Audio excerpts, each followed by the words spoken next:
Oi pessoal, aqui é o Eduardo, sejam bem-vindos ao Apenas um Tracker, mais precisamente ao quadro Colecionador Tracker, onde eu sempre falo e mostro algum item da minha coleção, item ou itens da minha coleção. Nesse vídeo eu vou iniciar uma série falando sobre as HQs de Star Trek Deep Space Nine publicadas nos Estados Unidos pela Malibu Comics entre 1993 e 1995. Então fica aí que está começando o Colecionador Tracker.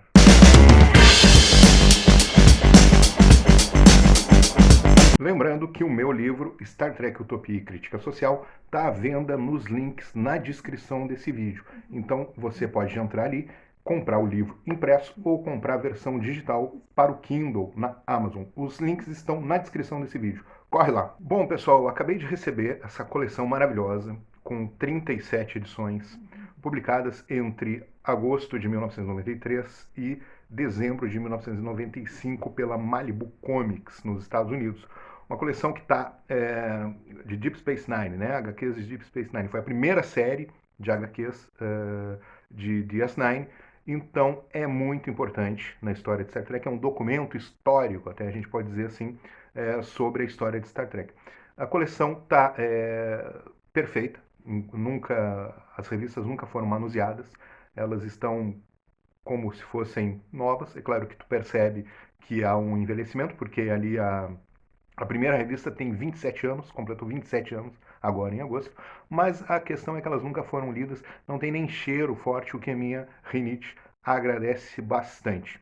Então, começando, o que eu quero dizer sobre essas revistas? Elas vêm com uma história única, ao menos as que eu olhei, e dividida talvez em duas partes, como o primeiro e o segundo número.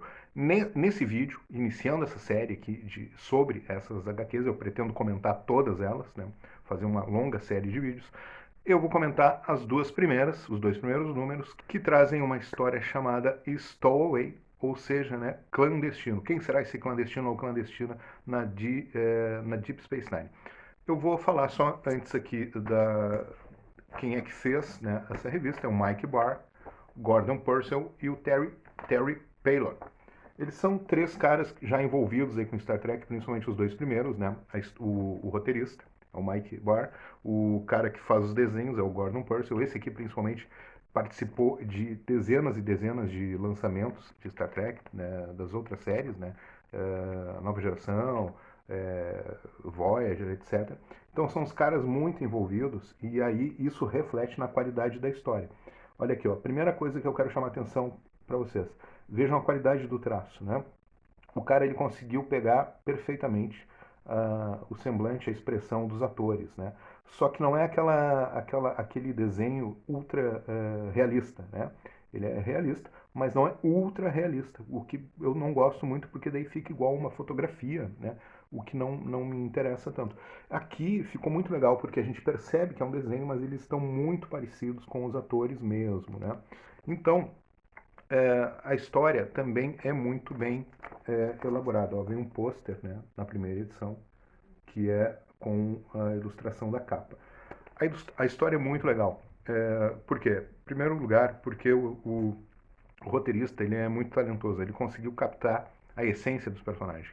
Então, por exemplo, ele consegue pegar expressões que o Cisco fala, que o Odo fala, o mau humor do Odo, ou então a forma que assim, irônica, né, sempre, ou sarcástica do Gul Dukat. Ele fala, por exemplo, as you wish, que é sempre daquele jeito, né, debochado dele. E o cara conseguiu captar essa essência dos personagens que está aqui na história. Então, o que que acontece, né? Tu tá lendo a história e tu tem a impressão de que tu consegue ouvir os personagens falando, o que é muito legal, né? Para quem não assiste dublado, né? Então tem a impressão de que tu consegue ouvir, né? O Cisco falando, a Kira falando, o Chief O'Brien, né? O Bashir, todos eles, né?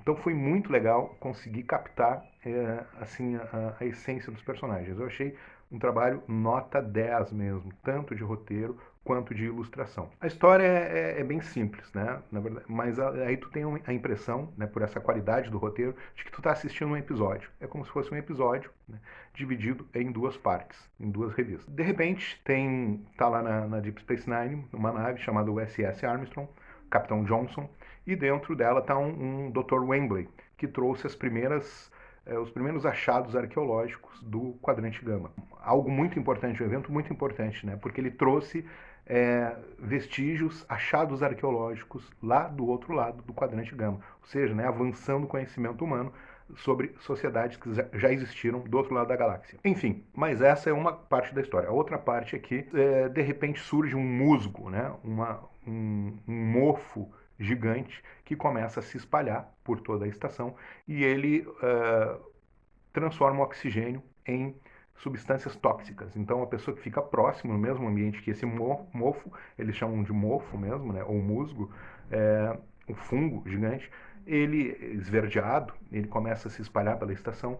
Quem fica no mesmo ambiente que ele acaba se intoxicando. Então, o que é isso, né? Se trata de uma arma cardassiana, que os cardassianos, quando abandonaram a estação, né, quando houve ali o fim da ocupação de Bajor, eles deixaram para trás aquela arma que estava inativa e alguma coisa ativou.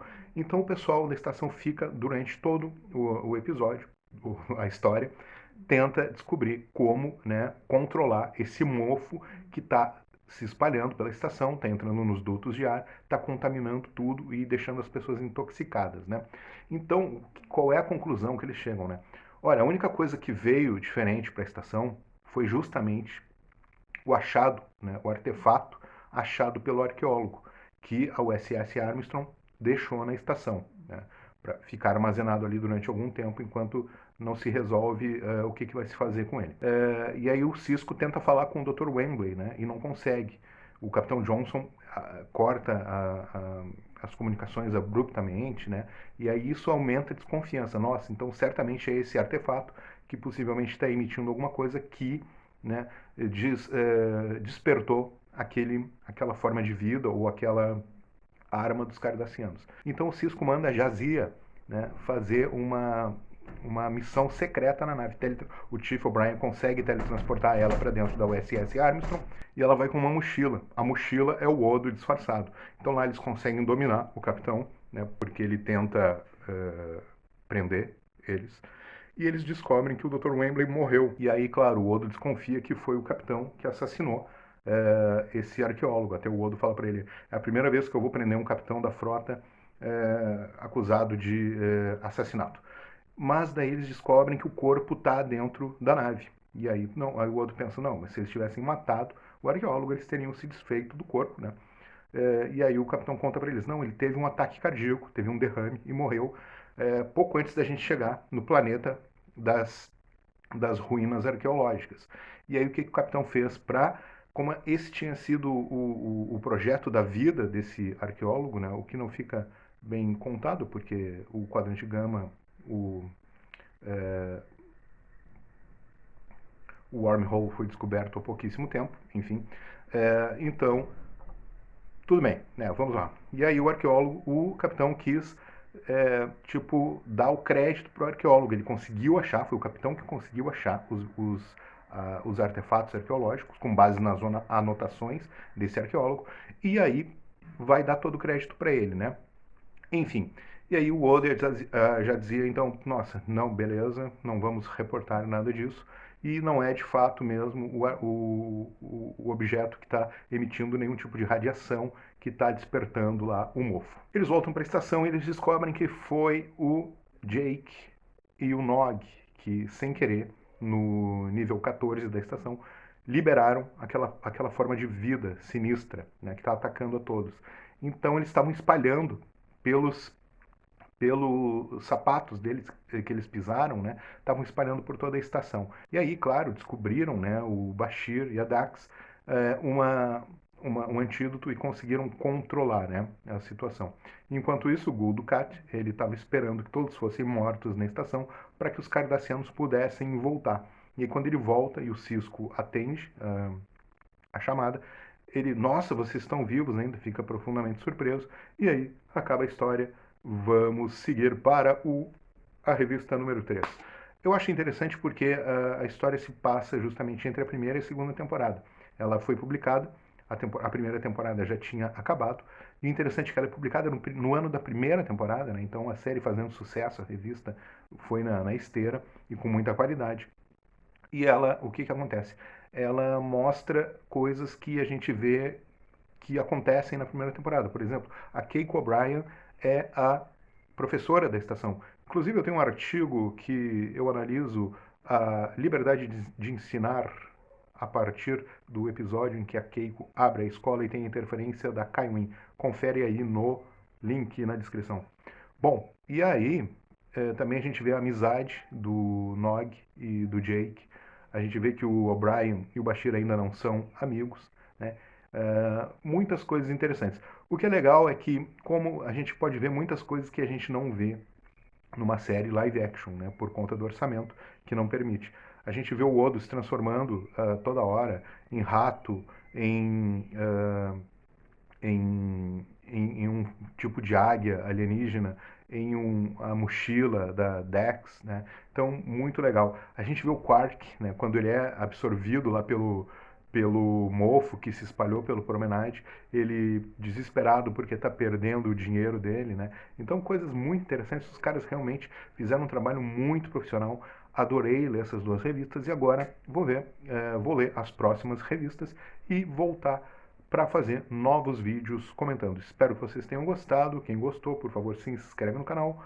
Uma vida longa e próspera a todos. Tchau!